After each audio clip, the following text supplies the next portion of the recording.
Hello everyone, welcome to काइटली। I hope you are good. So आज के session में हम डिस्कस करने वाले हैं current affairs and its related static GK. So ये करंट अफेयर्स होने वाले हैं 22 फेब के।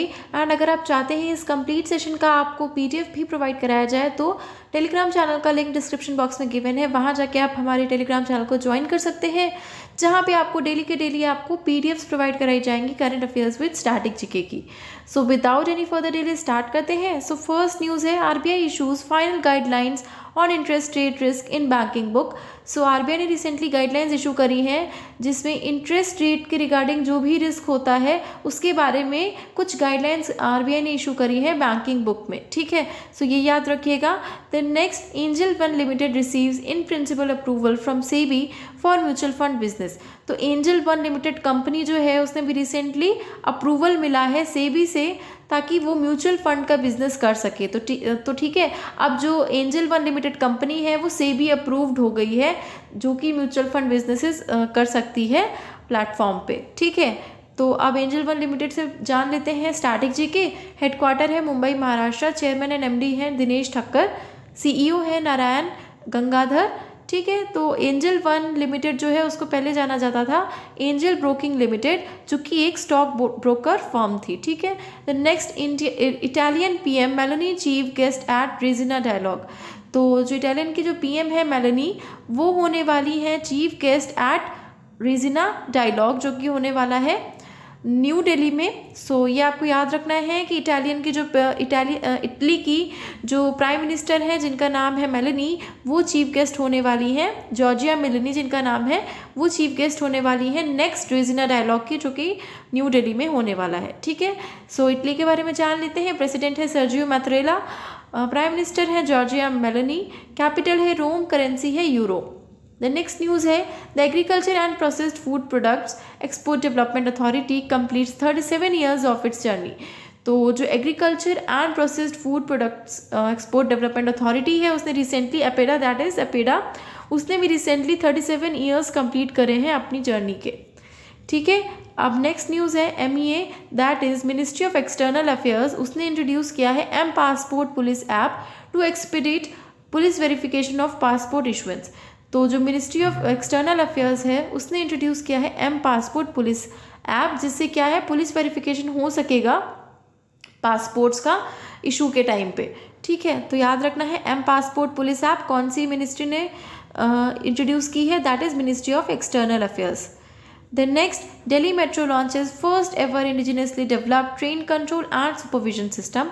तो जो दिल्ली मेट्रो है उसने पहला इंडिजिनियसली डेवलप्ड ट्रेन कंट्रोल और सुपरविजन सिस्टम लॉन्च किया है। तो किसने किया है? दिल्ली मेट्रो ने, जिसने ऐसा पहला सिस्टम लॉन्च किया है, that is train control and supervision system, जिसका नाम है IATS। तो आपको याद रखना है IATS कौन सी मेट्रो ने, कौन सी सिटी की मेट्रो ने किया है, that is Delhi metro, IATS। The next, government planning to bring 21 more airports under Krishi Udan scheme. तो जो गवर्नमेंट है वो कृषि उड़ान स्कीम के अंतर्गत 21 और एयरपोर्ट्स को इंट्रोड्यूस करने वाली है और एयरपोर्ट्स नए बनाने वाली है। ठीक है, तो आपको याद रखना है कृषि उड़ान स्कीम के अंतर्गत 21 और एयरपोर्ट्स बनाए जाने हैं हमारी कंट्री में। The next, ministry of textiles flagship event Technotex 2023 envisioning India technical textile at 2047। तो टेक्नोटेक्स 2023 करके एक टेक्सटाइल रिलेटेड स्टार्ट की गई है एग्जीबिशन, जिसका नाम है envisioning Indian technical textiles at 2047। तो ये होस्ट होने वाली है, जिसको होस्ट करने वाली है टेक्सटाइल मिनिस्ट्री हमारी कंट्री की। और कहाँ पे करेगी, कौन सी सिटी में करने वाली है? मुंबई में करने वाली है। तो आपको नाम याद रखना है Technotex 2023 envisioning India technical textiles at the rate of 2047। ठीक है, देन नेक्स्ट है Rakesh Gangwal's wife pares 4% stake in IndiGo for ₹2,944 crore. तो जो राकेश गंगवाल है उनकी वाइफ ने 4% स्टेक दिया है इंडिगो में, और कितना अमाउंट है ये? ₹2,944 करोड़। और आपको परसेंटेज याद रखना है, दैट इज 4%। और किस में दिया है? That is in Indigo. ठीक है, द नेक्स्ट है ये हमने पढ़ लिया। इटालियन पीएम जो हैं, जो कि हैं जॉर्जिया मेलोनी, वो चीफ गेस्ट रहने वाली हैं रेजिना डायलॉग की, जो कि होने वाली है न्यू दिल्ली में।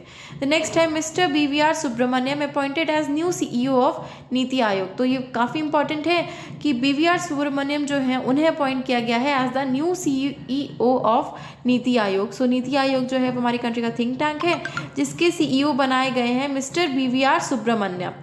ठीक है। द नेक्स्ट न्यूज़ है broadband India forum appoints miss Aruna Sundararajan as chairperson. So broadband India forum की चेयरपर्सन किन्हें बनाया गया है? मिस अरुणा सुंदरराजन को बनाया गया है। सो अपॉइंटमेंट्स काफ़ी ज़्यादा इंपॉर्टेंट होते हैं आपके एग्जाम के पॉइंट ऑफ व्यू से, तो आपको याद रखने हैं। ब्रॉडबैंड इंडिया फोरम के चेयरपर्सन बनाई गई हैं मिस अरुणा सुंदरराजन। ठीक है। सो ब्रॉडबैंड इंडिया फोरम के बारे में जान लेते हैं। कब फाउंड हुआ? 2015। हेडक्वार्टर है न्यू दिल्ली। प्रेसिडेंट है TV Ramachandran and BIF is a think tank for digital transformation. ठीक है। नेक्स्ट है UNICEF India appoints Bollywood actor Ayushmann Khurrana as national ambassador for child rights. तो यूनिसेफ इंडिया जो है उन्होंने यूनिसेफ इंडिया करके जो हमारी ऑर्गेनाइजेशन है उसने अपॉइंट किया है बॉलीवुड एक्टर आयुष्मान खुराना को national ambassador for child rights. तो आपको याद रखना है कि national ambassador for child rights किन्हें बनाया गया है? बॉलीवुड एक्टर जो कि हैं आयुष्मान खुराना, और इनका अपॉइंटमेंट किनके द्वारा हुआ है? यूनिसेफ इंडिया ऑर्गेनाइजेशन के द्वारा हुआ है।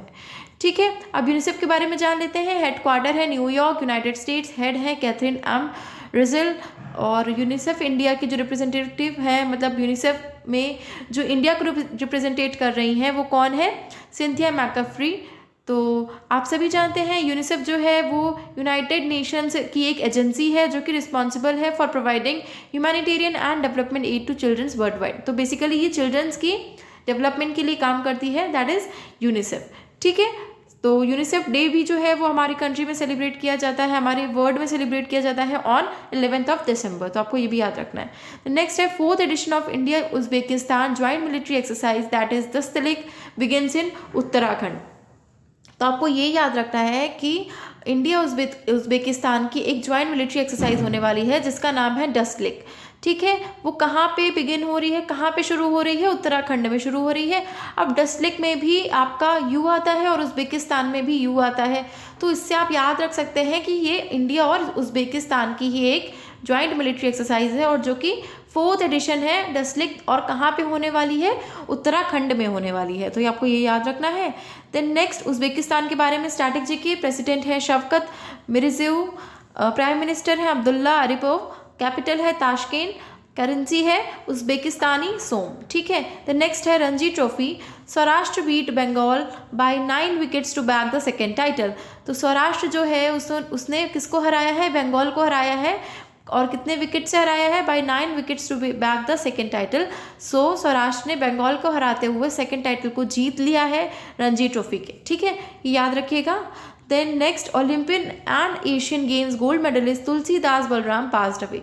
तो जो तुलसीदास बलराम थे वो कौन थे? ओलंपियन एंड एशियन गेम्स के गोल्ड मेडलिस्ट थे। तो आपको उनका याद रखना है कि ओलंपियस भी थे और एशियन गेम्स के गोल्ड मेडलिस्ट भी थे, जिनका नाम है तुलसीदास बलराम। उनकी डेथ हो गई है। ठीक है, और वो एक फुटबॉल प्लेयर थे। अगर आपसे पूछ लिया जाता है कौन से गेम से रिलेटेड है, तो आपको याद रखना है कौन से स्पोर्ट से रिलेटेड है? फुटबॉल से रिलेटेड है।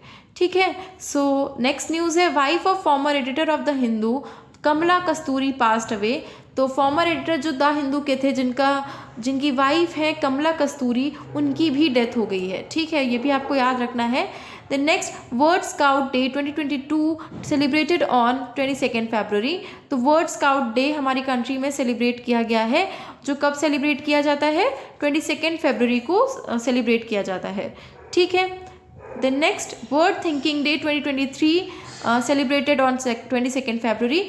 तो 22 फरवरी को हमारी कंट्री में वर्ल्ड थिंकिंग डे भी सेलिब्रेट किया गया है, जिसकी थीम रही है our world our thriving future the environment and global poverty.